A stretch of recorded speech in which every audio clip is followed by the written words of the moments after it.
Bugun haftaning dushanba kuni Toshkentdan to'g'ridan-to'g'ri Ostona yo'nalishi bo'yicha davlat tomonidan avtobus reyslarimiz qatnovi yo'lga qo'yilgan.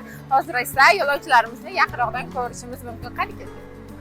Ostona yo'nalishi bo'yicha ko'rishingiz mumkin. Hozir yo'lovchilarimizda pasatka jarayonlari boshlangan. Yaqinroqdan kuzatishimiz mumkin.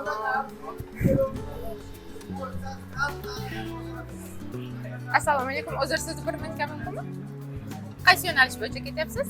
Petropavlovsk. Petropavlovskga bilet narxini qanchadan sotib oldingiz? 615. 615 ming narx tutdilar. Oldin ham avtobus reyslarimizdan foydalanganmisiz? Yo'q, международныйga birinchi bor. Birinchi martami? Spalniyaligini bilasizmi? Spalniya avtobusdan oldin foydalanmagansiz. Hozir chiqib bemalol qulayliklarini ko'rishingiz mumkin. Boshqalarga tavsiya qilgan bo'larmidingiz? Muhimi qonuniymiki? Yana uzr bitta savolim bor edi. Biletni qayerdan xarid qildingiz? Anaqa через mobilniy. Bizda qandaydir telefon qilib xarid Telefon. Yo'q, через telefon sotib oldik-da. Da. Mobilniy deydimi, onlayn. Onlayn olgansizda. Rahmat katta, yaxshi aytib oling.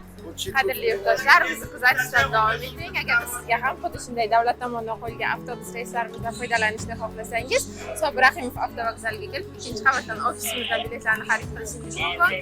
Ekranda qoldirilgan ishonchli raqamlarga bog'lanib, joyingizni biroq kuzatishdan